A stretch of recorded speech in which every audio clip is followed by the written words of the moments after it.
Welcome back to the channel. I am joined by Paddy McCorry today, who is back. Finally, he's back. He was teasing us. He was about to be back last month, and then he wasn't back, Yeah. and now he's back again. How are you? Tell me about it, bro. Been tortured, but I'm very good. How are you? I'm doing great. All the better for chatting to your good self. You have a big fight coming up here now in Rome this Saturday night on Cage Warriors. But the last time I saw you was in the RDS in Dublin last month, and you were due to fight. Yeah. Unfortunately, your opponents failed a pre-fight medical. Hassan Abdenabi, just about got that name correctly there. It's a tongue twister. That's the one. Look, I'm sure I kind of saw you in the back. It's one of those weird situations where I'm like, I don't even want to make eye contact with you because I can't imagine what was going through your head in that moment. It's got to be kind of a bit of a Yeah. gut punch when you're literally about to fight and all of a sudden the fight's no longer happening on the night. What was that experience like for you? I'm sure it was a pain in the hole. Yeah. It was just the fucking weirdest fucking experience, bro, to be honest. Because man, it was just a weird one. It's hard to explain. It never really sat in that it happened until like a week later. It was like kind of numb for a few days. I was like, didn't really know how to feel about it. And then a week later, I was like, fuck it, this fight didn't happen, and I still don't have another fight lined up. Like because at the time they were like, this he's failed his his pre-fight medical, but if he passes one, you can fight again in Rome, and if not, we'll get you another fight confirmed as soon as possible. So I was kind of like, okay, well it could be worse. Like if I'm definitely going to fight in a couple of weeks, it's not that bad. But then a week later, he hadn't passed his medical, and I hadn't got another opponent. And I was like, fuck, like I could actually be sitting there for a long time here. So then that's when it started to set in. It was a fucking nightmare, but I'm glad to get one over the line now. Like, are you hitting pads in the back? Like, how do you find out about this on the night? No, I haven't. I didn't hit pads. Like, I went in, was just like listening to music, closing my eyes, visualizing. Was just about to get my hands wrapped, and cage warriors were actually like trying to get in contact with me all week to do a coin toss for the shorts. But I only brought one pair of shorts. You're supposed to bring like two different colors, and they were texting me like my managers were texting me, cage warriors were texting me, and they were all WhatsApping me trying to get me to do a coin toss, and I was dodging them. What And you mean? then What you mean a coin toss? Like for what? so he had red shorts and I had like maroon shorts. So if you both Oh, only okay. have one color, they'd make you do a coin toss, and whoever wins the coin toss. But I was like, fuck this. Like I fucking got a nice wee kit made and all. I was like, I'm wearing this kit. And it was maroon and his were red. It was clearly like two different colors, but they were still saying, I don't know, it must have clashed or something. It's a bit So mad I was though, isn't it? Because it's not like it's a football team where yeah, it's hard exactly. to see. It's like there's two guys in Exactly, the mate. And cage these fighting. these shorts were not even similar in color. So I was like, this is a load of bollocks. And then Graham called me and I was like, I'm not doing a fucking coin toss. And he was like, I was like, oh fuck, this is bad. And he I was just mean, like, fights off. obviously that's incredibly disappointing. Leading into that fight, how did Like, you? it was such a weird I was in such a weird state of mind state because like one of my best friends who was supposed to be traveling down to the fight, his mother like passed away that day. And like we were like talking in the group chat, and they were obviously arranging on coming down to Dublin, and then like he obviously had just found out his mother passed. So the day the day was just it was such a weird state of mind that I was in because I was in the hotel room and I was like, this fight is everything. And then once I like got that news, I was like, realistically, this fight's fucking nothing. Like in comparison, this is nothing. So it was a weird like set to be in just before fight. And then when I got there and I got that news, I was like, I can't sit here sulking and being upset whenever there's just way bigger problems in life than a fucking fight. And like that was just a like you couldn't get a more heavy example of it than that. So like as soon as I had it, I was like, oh, it like hurt, and then I was like, I can't even be a bitch and sulk about this because of the position one of my best friends was in. So it was like a mad one. Leading into that fight, it felt like that night was kind of set up for the likes of someone like yourself to go in Oh, and steal the show. Like, not just saying this because I'm speaking to you. The oh, media were in the back room ahead of the event, and obviously the prize guy had the five yeah, yeah, thousand euro bonus, and we were all kind of chatting, and the consensus was, we were like, who's going to get the bonus tonight? And the consensus name that was coming out of everyone's mouth was yours, Paddy. Um, oh. How were You you have no feeling? idea. Like, how were you feeling? Not like obviously, aside from, and I'm sorry, very sorry to hear about Yeah, yeah, your friend's mother. Aside from that, and aside yeah, from the obviously the fight falling out, yeah, leading into that, how were you feeling? mate. Like I could not have been in a better place. Like I couldn't have felt better. Like sparring, my preparation, everything was fucking perfect. Even like what I had planned, like for the entrance, what I had planned for after the fight, I would have stole that show 100%.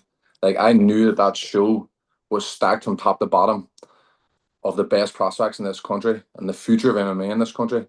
But I had no doubt that I was going to steal that show. I also the fact that Yasan actually fancied himself as a bit of a striker. I was like, this is going to be perfect. Like that, in my opinion, he knew just enough to get himself hurt.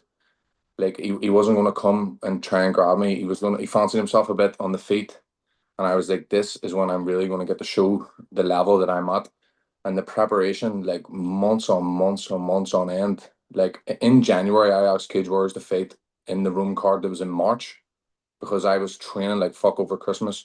In January, I was fighting fit and I wanted to fight in March. They were like, we're holding you off for the April card. So then I went over to Thailand, done a bit of training in Thailand, came back, was helping Reese get ready for his UFC fight, was just non-stop training, putting in hard work. So by the time that Dublin card came around, I was like, this is my fucking show. I'm here for nothing less than stealing this show.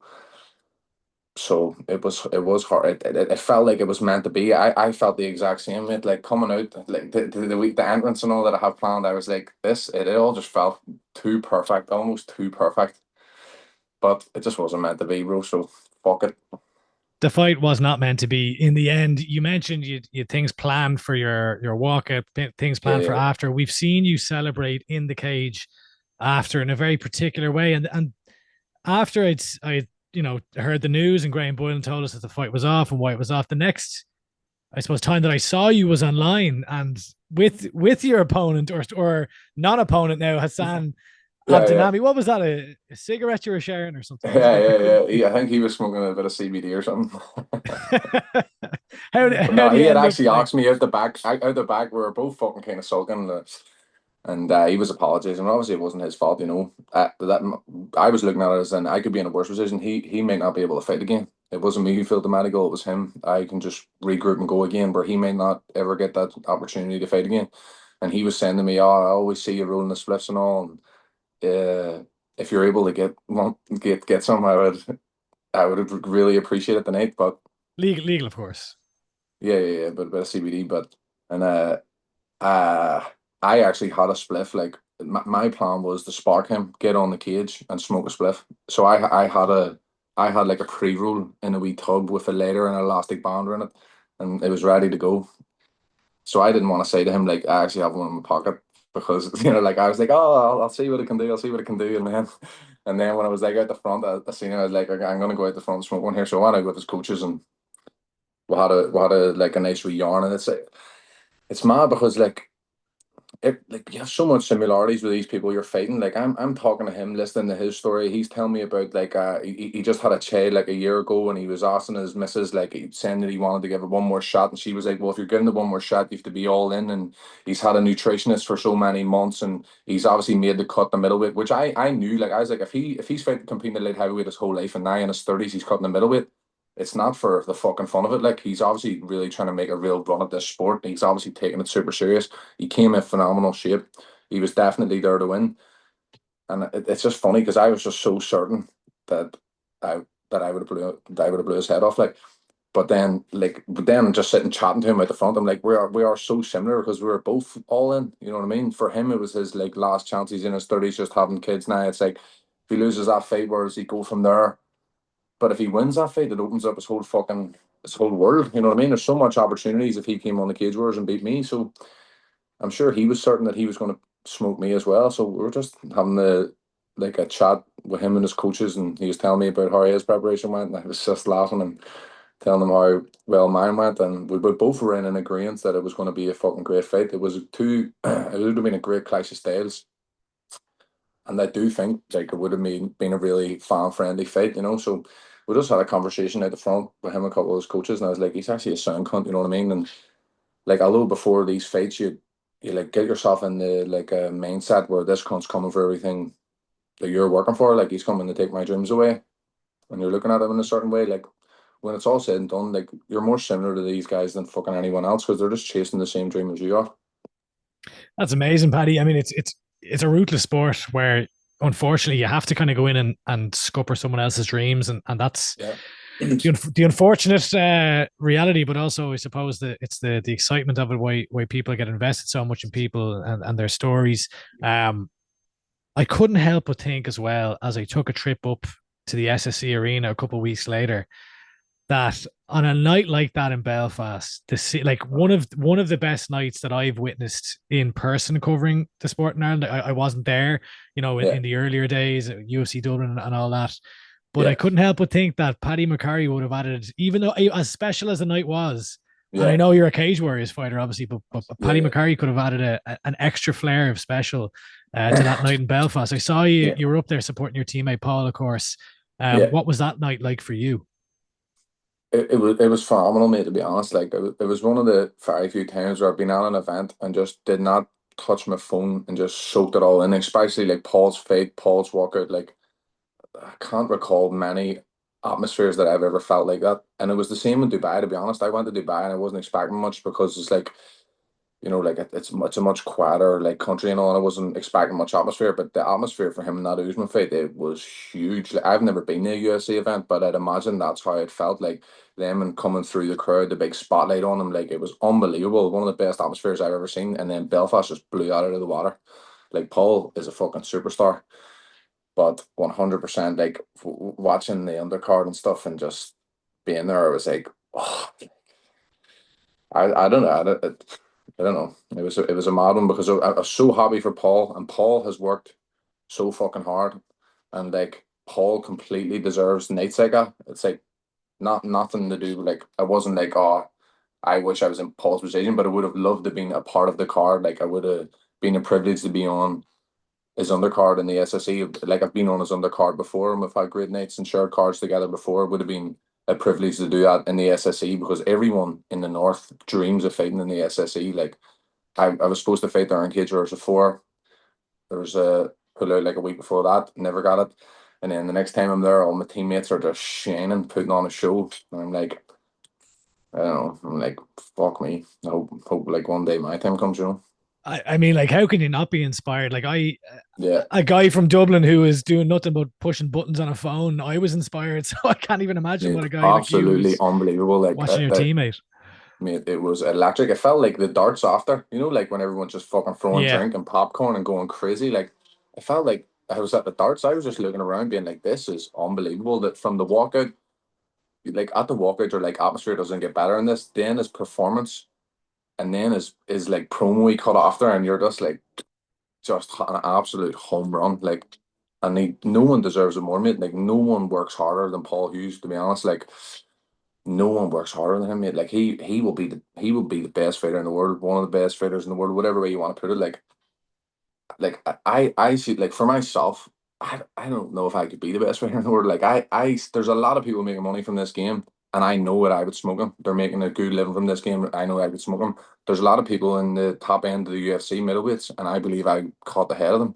But what it takes to be the best in the world in this game, like how much Paul Hughes has sacrificed and how much he has given to this game, like you don't even realize it's fucking absolutely insane. And I've seen it firsthand. And then now that like I'm in Cage Wars now and I'm fucking 5-1, and I'm like, it's an absolute struggle. Like trying to stay on Cage Wars and build your name to get a shot on these big shows, it's a struggle. And then I think the how long Paul done it. Like Paul was a Cage Wars world champion, and he was selling out shows back to back to back on Cage Wars and still waiting on the call from the big shows. Like, of course, it's all taken off for him, and he's getting everything he deserved now. But there was a time where, like a year or two, where everyone was like, the question on everyone's lips was when is Paul Hughes getting signed. So the more I go into my career, the more respect I have for what he has done, how he has carried himself, and how he has just stuck to the course, uh, the whole way. So it's fucking unbelievable to see him get what he deserves. It's incredible. I mean, what he came through in the cage as well. Like obviously, or the handbrakes, the injuries, the back, Yeah, yeah, the yeah. the everything, the wars that Yeah, he came through, and then yeah, it's a geez, you yeah. could write It's a book on unbelievable, bro. his career Yeah, so far, and it's only kind of yeah. really taken off now. Yeah. I was Um, actually talking to him the other day about it, and he was saying like the fighting is the easy part. It's the setbacks outside of the cage that's the hard part. That's what makes it hard to go to full weigh in this game. It's outside the cage. It's the waiting. It's the setbacks. It's the injuries. It's like there. That's the hard part. The fighting is easy. Everyone sees what you're doing in the cage and like, oh, anyone can do it. But it's what happens behind the scenes and outside the cage that separates the good from the great. You know. you mentioned Dubai. Do you want to talk about Dubai? I don't give a fuck, bro. Yeah. I talk about it. What so you so you took a trip over to Dubai Yeah. to support your good teammate Paul Hughes, fighting Usman Nurmagomedov for the world title. And there was a Yeah. bit of a skirmish, it seemed, in the crowd. Now I couldn't really tell what was going on. There's a few Yeah. grainy videos being put out Yeah. there. Yeah. You were there though. You witnessed it firsthand, did you? Yeah. Oh, yeah, bro. Bit of scruff all the way in. Yeah, it was mad. It was a mad 24 hours. Like, see, on the Wednesday, bro, I wasn't even supposed to go to that fight. Like, I didn't have anything booked. Praise guy rang me like the day before, Paul Harkin, and he was like, "Can you get to the airport in an hour?" I was like, "No." Like, Dublin Airport. He was like, "Can you get there in 2 hours or something?" And I was like, I was dropping my birthday dentist at the time, and I was like, "No, bro. Sure, I wouldn't be able to get down." He was like, there's a bus in 15, 20 minutes or something. So I just flew to the gaff, packed my bag, flew to the bus station. I was on my way to the airport, and I didn't even think I had my flight booked. So then I went over to Dubai. Later on that night, we're like out with PFL, out having fucking Wagyu steak. The next day we wake up, we're out on a yacht on fucking jet skis, straight off the yacht to a weigh-in, and then fucking a load of Dagestanis are throwing handbags. It was a mad 24 hours. And I mean, like we don't have to go into the specifics if you Yeah, don't want, but like bro. So basically, what is this? What you're asking? What happened? So yeah, but like well, I don't want to like put you on the spot. Like if you want to no, talk no, about no. it, fine, but we don't have to. No, no, 100%. Like, I just don't want to take anything away from what he done over there and like the fight. Like it was unbelievable. Oh, But of course. like fucking when we were at the weigh-in. So firstly, it was supposed to be at the beach, and then it moved like last second because they couldn't record anything at the beach or something. Something changed, so it was like at the stadium. So there wasn't, even though the Irish fans who were there were making a lot of noise, there wasn't like half as much as there would have been because the other half were at the beach, and it was like it was a jaunt away. So then, like, the Irish were just singing like "Ole" and whatever, and there was no like aggressive chants, or there was no shit from any of the Irish fans. It was mostly like a younger crowd. And when we got there, there was this guy who come up to me and Reese, and he was like, "Oh, like getting a photo of Reese and whatever," and he was chatting away, and he was younger, like 18, 19. There was like two or three of them, and then when we were standing away and there was a load of Dagestanis showed up. I think Usman said he brought over like 100, 200 Dagestanis. He was like, if any of the Irish want to fight, he was saying this in the Anatomy of a Fighter, if you watch it. But so he like called a few of them over and like the fighters and sent them over towards the Irish crowd. Obviously, he just wasn't happy with being in Dubai and like the Irish being louder than his fans or whatever. And so they came over to like the barrier. There was zero security at all. So they came over to the barrier and they were like slobbering to these guys over the barrier. And these guys like didn't want anything to do with it. They walked away. So then they moved the barrier and started walking through the crowd, just starting, like just trying to start on Irish people, trying to get someone to bite. And then the wee guy who we had seen before was like two people in front of me. And I was like, surely they're not gonna fucking go up to this kid here. And then they walked up to the kid and put their head into the kid. So I was like, so I took my sunglasses off and like moved the kid to the side, and then I stuck my head into his head. But I wasn't trying to start fights. He was walking through the crowd, just putting his head into all the Irish ones. You know what I mean? Just trying to start. So I was like, fuck this. So I like put my head into his head, and then boom, one of them banged me over his shoulder, caught me flush to be honest. So I was like trying to work a wee bit on the inside, and then just felt a big thud in the back of the head. And one of them had like banged me from the back of the head. So that's when I was like, I need to retreat here and like get my fucking whereabouts about me, because you obviously you can't be taking shots to the back of the head. Like, so I was like backing up, trying to get my whereabouts, and then there was just fucking waves of them like running at me. So I was like, fuck it, I'll just put the head down here and try and fucking land a couple of shots before these cunts eventually get to me, you know what I mean? So Jesus Christ. I was just trying to like not keep my head in the same spot, keep the head moving, and land a few shots. And it did land a few clean shots. And see if you watch the video in slow-mo, like they were missing a lot of the shots. Like there was three of them, like one here, one here, one here, and they're all throwing kicks and punches. And I'm telling you, Andy, you couldn't hit me one half of the race. Paddy They were McCorry said, missing. I I volunteer as tribute. fucking shoulder rolling like fuck. All these wee rat lips are swinging. But that I'm actually so surprised. Like, can you imagine? Like, if they're a bunch of fighters, can you imagine? Like, fucking a couple of Dagestanis came over to Ireland or came over to Belfast, and 10 people from our fight team Ah, tried to attack them. Like, they would be fucked up. You know what I mean? Like, they would be in a bad way. Not that we would ever do that, like at all, but they'd be left in a bad way. You know what I mean? And I was brand new after that, so it's as well they're all a bunch of wee jock sniffers. You know what I mean? And none of them are strikers or did it done me in like. a story to tell the grandkids anyway for later I years. was just freaking out in case I didn't get on the flight home. You know, like I seen a couple of wee Yeah. news outlets and they were like writing my name and Reese's name, and I was like, oh fuck, I'm gonna get put at the airport here. So I was trying to keep it house till we got home, and then we went in till the fight.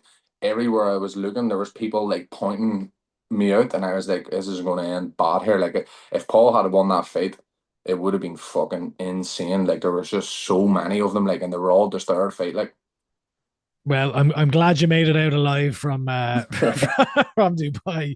Um, Paddy, you put up an amazing post there just a couple of days ago yeah, that I want to pick your brain on.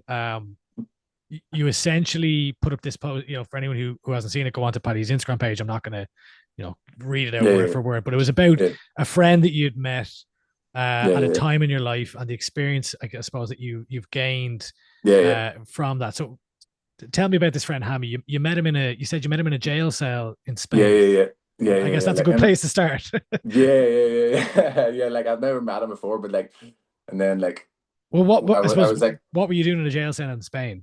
well, If you don't mind. I was arrested in Spain, and I was in a cell. They brought me in on the Friday. They were like, we're gonna bring you out on tomorrow. We're gonna release you tomorrow. And then they were like, oh, then they like cleared out the whole corridor, and they just came to me and were like, you're not going. You're like going to court on Monday. So then they like filled the cells again on Saturday, and that's when Hammy and his friend came in. So I was just popping my head at the door, like calling them all out and just asking them like what did they do, what happened to them, whatever. And me and Hammy were talking along because he, When is this, Paddy? How old are you at this point? I think this was in 2019. So I was probably like 19, 20. See, like from I was 16 to I was like 21. Like my life was fucking mental, bro. Man, like I lived by myself from I was 17. You know, like Really? so. Yeah, yeah, yeah. Like whenever I was a kid, like whenever I was younger, like it just became impossible for me to live in the house that I was in. You know, like and like just there was just situations where it was like it was impossible for me to live in the house that I was in. So I just moved in by myself, got a job, and then it was like around this time I found MMA. Thank God, like because like even when I found MMA, it was still mad for a couple of years. And if I hadn't have found MMA, gee whiz, like I know everyone says that. It's like that's why like until this point I haven't really talked about it because it's like every fucking fighter be's like, oh, MMA or boxing saved my life, with all this here. Like, but if anyone who knows me like knows that it actually did save my life, like 100%. Like what the shit that I was getting up to at that age was fucking insane, bro. Like it was only going down one path, like, and it basically all What do came. you mean? Like what? Again, share as much or a little as you want, but Yeah, bro. I was just getting up to no good, bro. You know what I mean? Like I was just doing what I had to do to survive at that age. Like I fucking, I was living by myself. I wasn't speaking to my parents. Was like just doing what I had to do to survive. I was working and still, I was just doing what I thought that I needed to do to survive. And like it was just like just almost like just the area that we grew up in, mate. It's like it's just normalized. There's not very many good role models, and I did have like good role models as I was growing up, but it was like very few and far between. And like as I got older, then I tapped into the positive ones more. But there was a lot of negative ones around me, and whenever I was a kid and I was living by myself, it was just chaos. Like then, when I think back to them years and shit that was going on, it was fucking crazy. But it all came to a boiling point whenever I was in Spain. And like that was the first time I'd ever seen a cell. And it was like 24-hour lockup. It was roasting. They didn't like if you went to the toilet, they were kicking the door after 30 seconds. They were like feeding you this fucking bread that was like a brick. So you couldn't eat it, and then they wouldn't take it back off you. So they would leave it on the floor, and then there's all ants and all over the floor.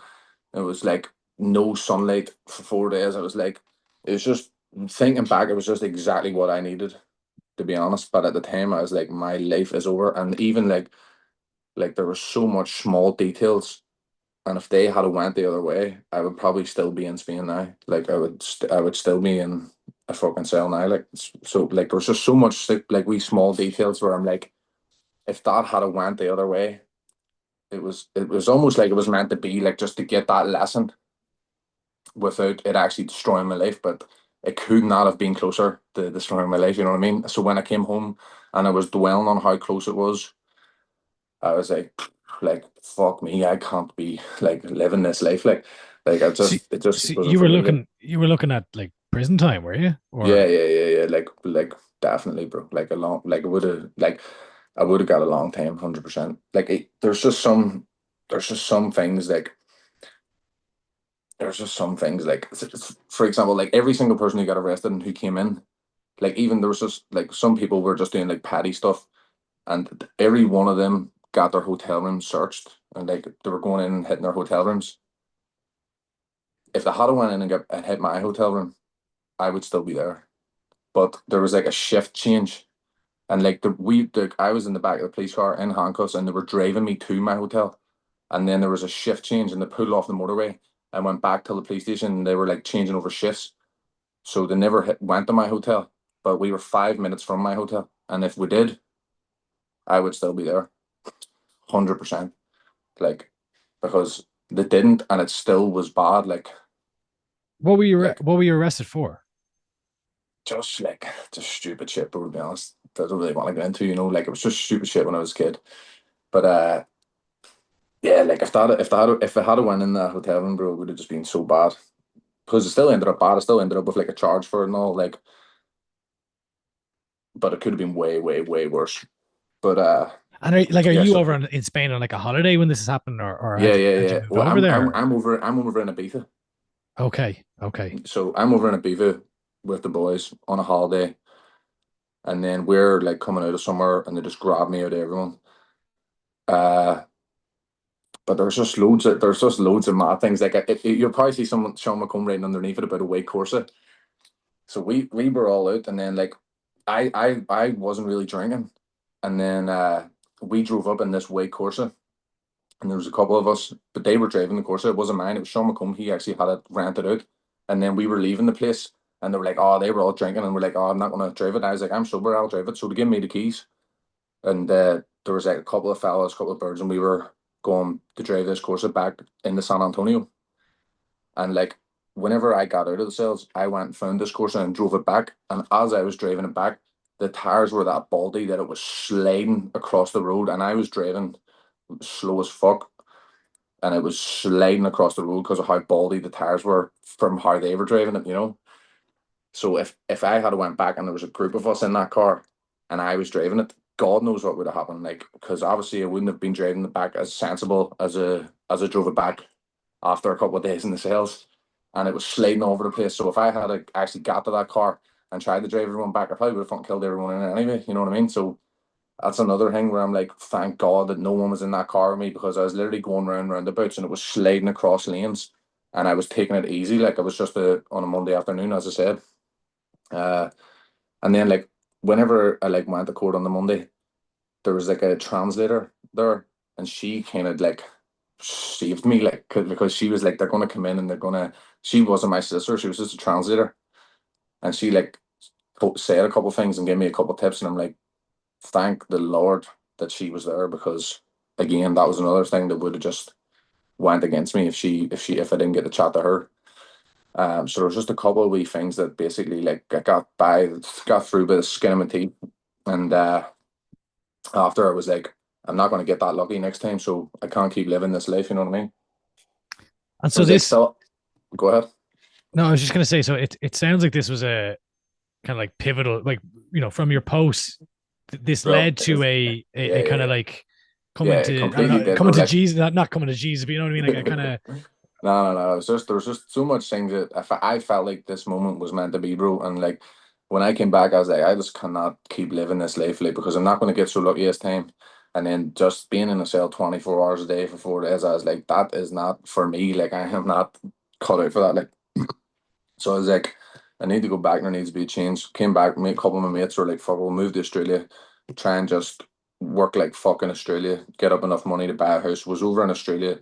We were supposed to start at 7:30 every day. I was going in at 6:30, trying to do like overtime, not there to party or drink or live a lifestyle, just over to get enough money to buy a house, to have stability, not have to rely on anyone. But then we went over to Australia, and it was like going in the lockdown. So we're straight back. And then it was like in the lockdown with COVID. So I was working in like COVID centers, going in doing 12-hour shifts with all these kids who are just out of school, 16, 17, with these big white COVID suits on, cleaning COVID tests, doing 12-hour shifts.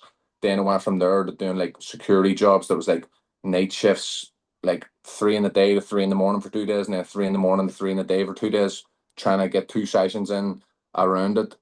And like obviously, whenever I came back, there all the temptations of the life that I was living before I came were all still there, and like I still knew all the same like people from the life I was living before, but I just knew that I was never going to go back to living that type of life. I was like, especially because of Thailand, I was like in Thailand. I went over and like a couple of my mates were training in Koh Samui and they were living there and training, and I was just like in and around the fighters over there, and I was just seeing like these guys are getting the fight, getting the train together. They're all happy as fuck. They're all just laughing all every day. Get 2, 3 meals a day. They're just living such a simple life, and it's a fulfilling life. It's a it was just so happy, and I was like, I am just overcomplicating things here. Like all I need back home is to have my bills paid, have a couple of meals a day. I'm blessed to have a great gym in Fight Academy Ireland. I felt like I had potential. Always felt like I had something special, and I just felt like I was wasting my potential. So I was like, I just need to go back and simplify things. Just go to work, get my bills paid, train twice a day, eat food, and just enjoy learning my craft. And hopefully one day I'll be in a position where I can just do it full time. You know what I mean? So when I came back, I knew that I was never like it was never an option to go back and live how I was living before I went to Australia or Thailand. So, but obviously there was days when, like for example, whenever I came back, I was getting Joe McCogan and stuff ready for fights on cage warriors. You know, like I was sparring them and helping out wherever I could. And like in COVID, whenever the gyms were locked down, we were all training in Pat's back out in the dungeon. I was up in Pat's every single day, just training like fuck. But there was no fights, or I was still amateur, and there was no amateur fights. Then the Fela came. The Fela was the first outdoor MMA event ever in Ireland. The Fela on football. It's called the Festival of the People. It's on the Falls Road in the Falls Park where I would have grew up drinking in that fucking park. 2 years later, the Fela comes around, and Shando asked me, "Do I want to make my pro debut on the Fela?" So after grafting like fuck through the whole lockdown, and there not being any shows, then this is the first show back whenever lockdown was done, and he was like, "Do you want to fight on this?" I was supposed to be co-main event. Then a couple of weeks before the main event pulled out, and they're like, "Here you go." I can actually remember. I remember. I don't know if it was you, but it was someone in SevereMMA, and you were on Twitter, and you were like, "Fight Academy Ireland must see something in this guy, Paddy McCorry, giving him this opportunity, like giving him this main event slot." And I remember reading that, and I was like, "These cunts don't even know." So I was like, this is my opportunity. I trained like fuck. And if looking back, it was a nightmare of an opponent. It was my first fight in middleweight. All my fights in amateur had been a welterweight. It was my first fight in middleweight. I was walking around about 86 kilo. I fought Pedro Pleska, who his pro debut was a heavyweight. Next minute, he's a middleweight with a fucking 8 pack juice to the neck. He's a big Moldovan wrestler, black belt in judo. And I'm this wee skinny cunt. Like there's a couple of pictures of us fighting, and like he has my arm, and it's like it's his arm looks like a fucking leg, and he has my arm. Like it was a nightmare of a matchup, and I absolutely starched them, bro. First round job, starched them like, and it was unbelievable. Like 1:30 in the morning, and I was like, I do not know how I beat that guy at that point in my life. Like just like the weight I was, my experience level. I hadn't fought in 2 years. The last guy I fought at amateur wasn't a great level. Then I went traveling for 2 years, and then now I'm up a weight fighting pro main event on the road that I grew up on. Like all the pressures that come with that. and then I smoked him, and I was like, it was just like it was meant to be, bro. It was like from that moment onwards, I was like, this is what I'm doing for the rest of my life. Like I had no doubt that I was all in on this thing from then. Like, Paddy, that's absolutely amazing that like you were able to turn your life around essentially. Like also like fair play for being willing to tell your story because like I feel like it's very easy for us to like I know like the first time I was chatting with or not the first time I was chatting with you, but when I went up to interview you in the gym and we are chatting about the, the up the road and down the road stuff, and it's all kind of yeah, like a big laugh and all that, and to an yeah, extent it is, but like there's some real life stuff behind that, and I yeah, I might like 17 years old going out and living on your own. That's not yeah. easy. Yeah. 100%, bro. Like we all joke about it and be like, we're from the ghetto and all. Like we actually are, bro. Like so the crime rate in the area that we live in is fucking through the roof. Like in my ma street where I grew up, where I end up living, when I was 17, like every lamppost has like warning, like warnings from the police that this area is heavily monitored for antisocial behavior, like on the lamppost, like in this street. It's the Bronx. How did you like? Were you able to take care of yourself at that point? I don't mean like physically. I mean like doing your fucking washing and cooking for yourself. Like Yeah, you're yeah, living yeah. by yourself at 17. Nah, it was sweet, bro. I was just using the dry cleaners, but like it is acting trying to stay on top of training gear. To be honest, like fuck me, you have one waste on the wash pass is full again. It was hard, bro, but especially me and my can't like I'm always like late to shit and yeah, like small stuff like that was hard as fuck. Just to bring it back to what we were talking about in Paul and headline in Belfast, like you're you've just told some like probably only a small fraction of your story just there. It's not been easy for you. You haven't been around, maybe success stories growing up, but then to Yeah. see to now, to come from West Belfast and I've kind of heard you refer to as like the king of the street soldiers because I know there's a few of the other lads that have joined the gym that you would have known growing up. But like to then be there, having grown up in West Belfast, you're now in the SSE arena, and you know that this is a possibility in Yeah, your future is yeah. to Bro, headline this something is like why that. this is why I always say West Belfast. Like whenever they ask me where I'm from, I always say West Belfast. If the like on the kids' worst thing, I always fill in West Belfast because I felt like whenever I was growing up, like whenever someone done well, they disassociated themselves from West Belfast. Like my teachers in school, they would have grew up where I was living, but then they got their qualifications and they made a bit of money and they got the fuck out of there and they disassociated themselves and almost looked down their nose at people who were still in there, like other than like the odd exceptions like Mick Holland for one, Mick, Jamie, like they were like a very small minority, and Mick would have grew up like in the street where I grew up in would have been where Mick and all his mates would have chilled out in, and Mick grew up in the exact same environment. Like if there was 10, oh, like the wee crowd that Mick grew up in, like it's insane to see where he is now because like they were up to no good as well. Whenever I was a kid, I was just watching them, and then uh, whenever I was older, I was doing it. But like fucking like Mick, Jamie, and then now like Anto could catch in all there's almost only in combat sports for me anyway. Like I feel like whenever people are in combat sports, then they always stay true to themselves. But like in terms of like a professional life, it's probably and not want to say the right thing to do, but like in order for them to claim the ladder in the wee corporate worlds, they probably have to like distance themselves from the West, like just because of like the almost like stereotypes of people who live in the West. Like, but one thing that always like shone through the working class areas was combat sports. So whenever I was looking at everyone, like all of Mick's mates, I was like, I don't want to end up like him, and him, but Mick's doing something different. Like, so I want to be doing what Mick's doing. You know what I mean? So it was like the ones who were still in the area who were doing well for themselves and was people who were boxers basically.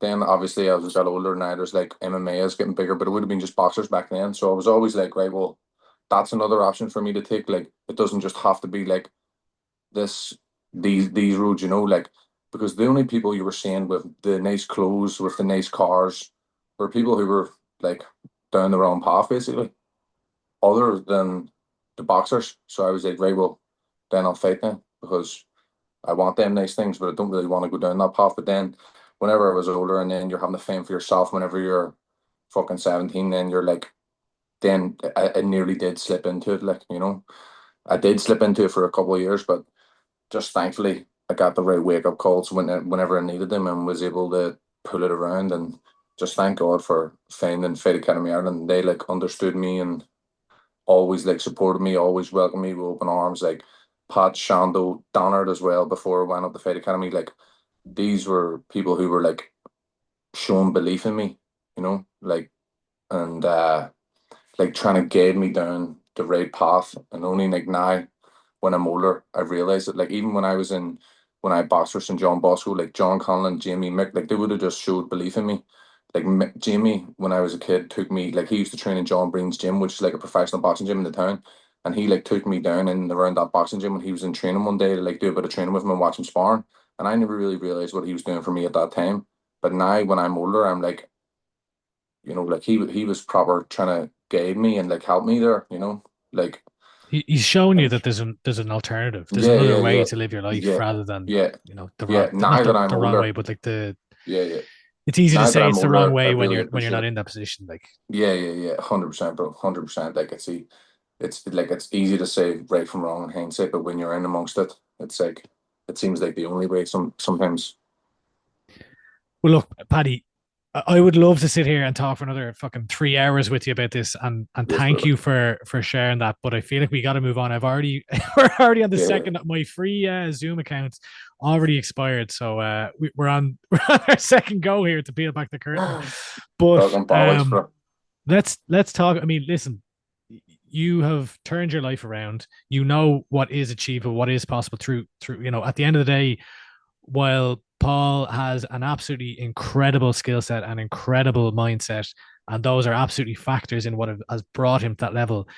It's he's a human being. He's a lad who's training in the gym with you, and he's just working his bollocks off every single day. Yeah, It's hard work. So 100%. you know what is possible. And the last time we saw you 6 months ago, you had a brilliant KO over Ty Palmer. It's been 6 months since we've seen you. We talked about obviously the fight falling through for Cage Warriors Dublin. We Mm. spoke with Liam, your head coach Liam Shannon, on the El Triangle, and he was openly expressing his frustrations, I guess, with Fight Academy Ireland fighters and the lack of activity that they've been getting in Cage Wars at the moment. Yeah. Where are you with, not necessarily with Cage Wars, with that, but are you itching to get into the cage? Are you frustrated that you haven't fought in 6 months, or where are you? Me, like I am, like I have the bit between my teeth for the minute. Like I cannot wait to fight. Like I can't put it any other way. I just need to fight. I mean, it's in the fight for months. It's like remember, like last year, whenever I spoke to you and I was talking to you after tough, and I was like, you know what, a couple more fights will probably do me before getting a shot in the UFC. And I remember, like at the time, some people were like, "Oh no, I'm ready for the UFC now." No, like other people talking about themselves were like, "I'm ready for the UFC now," and it was like it wasn't like weakness or anything for me then, or me thinking like I wasn't ready. I knew that there would be a time when I would feel how I feel now. Like I feel like I deserve it now. I feel like I'm coming for what I'm owed. Like I'm not like, oh fuck, hopefully I get a lucky chance here and I scrape into the UFC. It's like whenever I get my chance here, man, I'm gonna snatch it with both hands. Like these like couple months have probably prepared me even more and just like give me callous on the mind for when these times come and these opportunities come. Like I truly feel like I deserve them. I feel like I've put the work in. I've just been leveling up and leveling up and leveling up. It's not a chance of me like getting a lucky shot now. Like I plan on going in here at the weekend and dominating this guy, taking him out, going to the Contender Series and blowing someone's head off there and getting a UFC contract. And whenever I go into the UFC now, it'll be to take people out 100%. I'll not be going in being like, uh, I think I'll win a couple of fights, maybe lose a couple of fights. Like, I'll be going in the UFC to get bonuses. Like, I truly feel like now my game is just so well rounded. I've had them well, I've just had that Ty Palmer fight, but then I'm gonna have this fight at the weekend, and even just the spars and the level of training that I've been doing, it's just leveled me up so much. Where now I feel like it's mine. Like it's like I've put the work in. I'm owed it. I deserve it. I fully believe like I deserve it. I fully believe like I'm ready to take that step up, and I'm ready to fucking make money, mate. At the end of the day, like I'm doing MMA 9 years now. I haven't made a fucking penny. Like it's tough, like like I'm not getting any younger. I need to fucking make money. You need to pay your bills. You need to put food on the table, and I'm all for being patient and trusting the process. But it's like I've been fucking patient. I've been trusting the process. I'm watching people who I know that I'm way better than making a living from the sport, and it's fucking my turn now. Like I'm coming to get some fucking money. Like I'm coming to take cunts' heads off, and I do think that my style is bonus worthy style. Like some people are going to the Contender Series and they're like, oh, if I win this fight, I still might not get signed. Like heavily grapplers and stuff. Like yous know, and I know if I win a fight, I'll get signed. If I'm winning fights in the UFC, I'll be getting bonuses. Like my style is a bonus worthy style. Like if I'm one step ahead of someone, I'm trying to take them out. I'm trying to get like put them to bed 100%. Like it's what people want to see is how I fight. Like I don't think I fucking shot for one takedown in my whole professional career. You know what I mean? And the funny thing is, I can actually fucking grapple, bro. Like I'm over in We've Thailand. seen you jump a gilly, all right. Oh yeah, yeah, 100%. But bro, like I'm over in Thailand and I'm smashing these wrestlers, submitting them, keeping them down. Like, and then people are like sparring and they're like, oh no, I want them wrestlers. And I'm like, they're only wrestling because they're fucking shit at striking. It's not because their wrestling's more superior than mine. They're just shit at striking. So they have to wrestle. Whereas I like don't want to fucking sell tickets to my friends and family. They're coming to see a scrap and I'm fucking trying to hold on to some fella and make sure there's no separation for 15 minutes. Like I know what people are there to see, but I can grapple like fuck, mate. I just know like I'm a fan of the sport, and I know what I want to see when I'm watching the sport. Like and that's finishes. Uh, but I can grapple, and my game is so well rounded now. My takedown defense is money. My submission threats are money. Like and my striking is just getting better and better. So I just need my chance at the big shows. The better the opponent, the better that I'll be, and I truly feel like I deserve it now. Like 100%. Like I feel like it's owed to me. It's like I've paid my dues now. It's time for me to get my opportunities and make some money. You're fighting Shuki Farage, an Israeli fighter, this weekend. Cage Warriors 189. Look, he's 2-1. He had a couple of fights in 2017, didn't fight for 5 years, came back in 2022, and he hasn't fought since then. Yeah, Like what do you, I suppose, what are you expecting out of this fight or this opponent? Look, I feel like I can speak pretty honestly with you, Paddy. You fought in the Ultimate Fighter. You fought a much, yeah, on paper, much yeah, more difficult competition than Shuki Farage, and much more yeah, experienced competition. Now, obviously, it's MMA, 4 ounce gloves. He can yeah, submit you. He can knock you out. Something can yeah, happen. But from the outsider looking in, this is yeah, the anticipation is right. Well, this is a Paddy McCorry showcase fighter to go in and do what yeah, Paddy McCorry does. But how do you go in looking at this fight? yeah. To be honest, I'm just trying to like every person I fight, I try and make them seem bigger, stronger, faster than they actually are because I never want to overlook someone. And it's a fight. It's 4 ounce gloves. It's at a catch weight. We're two big guys. He's a light heavyweight. I go into every single fight telling myself I cannot get hit. I never go into a fight thinking I'll let this guy hit me a couple times for me to hit him. Never. I never want to get hit. Like I come from the fucking sweet science of boxing, and it's hit and do not get hit. I never want to get hit. So whether this guy was a fucking 10-0, and also like records these days, I don't pay much attention to them, bro. Like, see the guys who are getting shots on these contender series and they're fucking 10-0 and they've never beat guys who have won a fight. Like all the guys they're fighting are 0-4, 0-2, and they're 10-0. Like there's a lot of fucking padded records in this game now. So I don't really pay much attention to the records. I'm telling myself he knocked out a guy who was 9-2. Like he's a heavy guy. I can't be getting hit by him. I don't think he's ever fought anyone who's my level. I do think that I'm gonna be way too much for him. I go in there every fight feeling like once they're in there with me and they see how I move, that they're gonna be overwhelmed and it's gonna be too much of them. But yeah, and that like I completely understand why you're looking at it like that, but I'm just trying to keep myself in the mindset of he's a live wire. He's One, unpredictable. There's not much footage of him to see like what he'll throw. He'll probably throw some stupid shit. So I need to be cautious. But he's never fought anyone like me, and I'm fully expecting to go in and blow his head off. yeah, no, 100%. And like, I suppose I'm more curious, like going in and fighting a guy like Robert Valentine, like And also, that was yeah, no, 100%. Yeah, 100%, bro. I feel like the like better. which do you Yeah, prefer? Like, would you prefer which do you no, like prefer then, Emmett? I'm way better whenever I'm like almost scared of someone. Like when I Yeah. understand the dangers, like that is definitely whenever I'm at best. But bro, cage warriors are sending me a different fighter every other day there for two, three Mm. weeks. We're saying yes, yes, yes. They're saying no, yes. They're saying no, yes. They're saying no. Then it's like there's some light heavyweight Israeli, yes, and I'm like, they're going to come back and he's going to say no, and he took it. So fair fucks to him. He fancies himself. He's on underneath the cage warriors, post talking shit, and I'm like, happy fucking days, mate. Please continue to talk shit. Just show up, and then we'll see what happens. I feel like I'm blessed because of the situation of the world right now. Fighting a guy from this part of the world, being from Ireland, I feel like it's my duty to go in here and give this cunt a Hayden.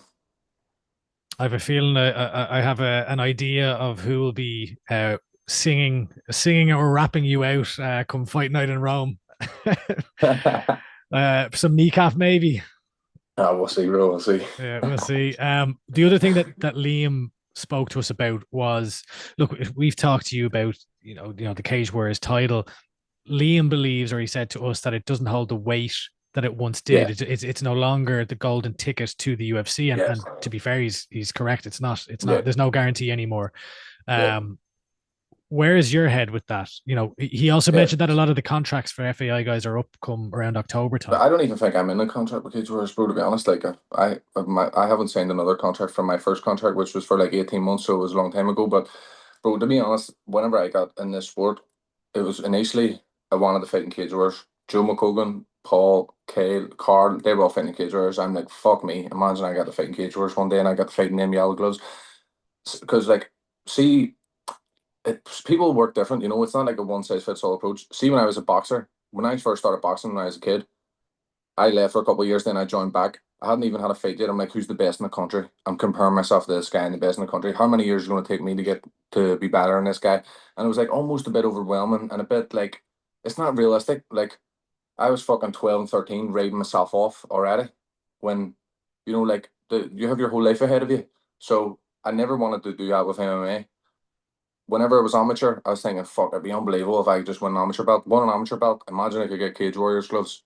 Got Cage Warriors gloves and the next one was the Cage Warriors belt. I seen my teammates win the world title. I'm like, I haven't thought of anything else other past the Cage Warriors title. I was like, I'm now in Cage Warriors. I'm beating people. If I can get that belt, that would be a dream come true. So I never really looked past the belt. But Shando is 100% right in what he's saying. It doesn't hold much weight. Usually, if you had a good style, and as soon as you won the Cage Warriors belt, you get signed to the UFC. But it's like the UFC aren't really signing people. I'd say the Contender Series now. They're trying to push everyone to get them through them Contender Series contracts. So the Cage Warriors belt doesn't hold much weight as what it once did. And that didn't mean like I just let go of that goal. I was telling myself that it'll work out how it's meant to be. Things just have a funny way of working out for me. Like even though at times I can't see how it's going to work out for me. In the end, it usually does fall exactly how it should fall. I always say that it's God's plan, bro. And I just was telling myself that it'll work out how it'll work out. At the start of the year, it was like, am I gonna fight for the Cage Warriors belt? Am I gonna end up in PFL? Am I gonna get a shot at contender? And I was like, it'll work out how it's supposed to work out. Me and Shando would have I do the run every Tuesday with Shando and we would just be talking, and he said that to me too. He was like, "Probably things have a way of working themselves out for you, and it'll fall how it's supposed to fall." So I was thinking about, like after Dubai, there was talking about a PFL Belfast card, and I was like, "Fuck me, if I can get on that PFL Belfast card." Then in the gym, it was like, "Oh, the PFL Belfast card isn't happening anymore." So that was the talk for like 2 weeks that it wasn't happening. In them 2 weeks, Cage Warriors came to me with a fight for Dublin. Hmm. I was asking for a fight from Cage Warriors for January. As I said, for the room card, couldn't get me it. So we're saying for Cage Warriors Dublin, but I still hadn't got an opponent. Then in them 2 weeks when the Belfast PFL card was supposed to be off, I got a fight in Cage Warriors. Then a week later, PFL Belfast was on. So I was like, look, it's not meant to be. I'm not meant to be on that PFL card. Maybe I'm meant to just get this fight in Cage Warriors and get on the Contender Series. And that's how, like all year, that's how I felt. I was like, I'm going to fight in Dublin. I'm going to blow this guy away. I'm going to steal a show, and I'm going to be on Contender Series. I'm going to get signed to the UFC. I was like, it's just meant to be. Everything felt right. It felt like it was meant to be. Then obviously that fight fell through. There's been a bit of fucking about for the last few weeks, but like it just, I'm just going into this fight even more spiteful than I was going into the fight in Dublin. In Dublin, I was like, oh, I just need to get this one out of the way to get a shot in Contender Series. Whereas I am going over to Rome to take this cunt's head off. Like, I am going to give this cunt a bad heading. And I wasn't going into that fight in Dublin in this frame of mind. I was going into the fight just to take a box, to get one more win in Cage Warriors, to get on the Contender Series. Whereas I'm not going over here to take a box. I'm going over here to, like, you'll see, mate. Honestly, like, I can't fucking wait to fight. So these couple of weeks will probably have done me the world of good, you know. Like, I'm sure I'll go over here, put this cunt to bed, and then after I'll be like, that's why them couple of weeks happened, because I needed to go in that mindset to give the performance that I'm going to give at the weekend. And then who knows, Contender Series in the summer. And if I am flying over to Vegas to fight him on for 15 minutes for a UFC contract, there is no one who'll take that away from me. So just to be clear, is this a one fight deal? This fight here with Cage Warriors. Are you a free agent after this fight? Oh yeah. Okay. I like, I don't think I'm saying now, but like but I have a clear plan with Graham. You know, Graham's my manager, and we'll have a clear plan here. You know, go and handle business, Contender Series. Paddy, I think that's a brilliant place to leave it. Very, very exciting times for Paddy McCorry fighting this weekend. Cage Warriors 189 in Rome against Shuki Farage. Look, I really I can't thank you enough for genuinely. I know we you've given me some great interviews over the year, but fair play to you on opening up here as you always do. Yes, sir. Well done on turning your life around, and I'm delighted to see you back. And I think it's very, very exciting times for Paddy McCorry moving forward here Yes, after bro. Saturday night. Appreciate you, Andy. Thank you very much, brother. You're a gent. All the best and safe flight over to Rome. And Yes, we'll bro. chat to you again soon. Speak soon, brother. Right?